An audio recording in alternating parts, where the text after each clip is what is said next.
Adesso sta bene perché comunque è stata tranquillizzata, è stata rassicurata, però lei ha detto che non va più giù da sola.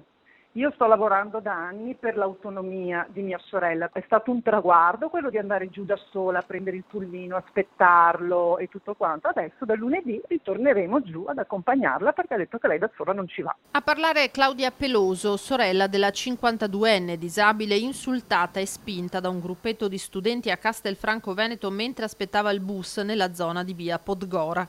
Sarà stata presa di mira perché qui i ragazzi fanno bisboccia di tutto, fumano, bevono birra e probabilmente, non lo so perché comunque non ero presente, ma c'era tanta gente, c'erano tanti ragazzi e l'hanno insultata e spintonata. Salita in pulmino, a un certo punto è scoppiata a piangere e a parlare velocemente e l'accompagnatrice non riusciva a capire cosa fosse successo. Solo quando si è calmata è stato possibile capire cos'era accaduto. L'episodio è stato denunciato ai carabinieri, ma la sorella della 52enne ha deciso di querelare anche il sindaco Stefano Marcon per inadempienza. Da circa 7 anni i residenti chiedono al comune di intervenire contro il degrado in cui sta piombando quella zona.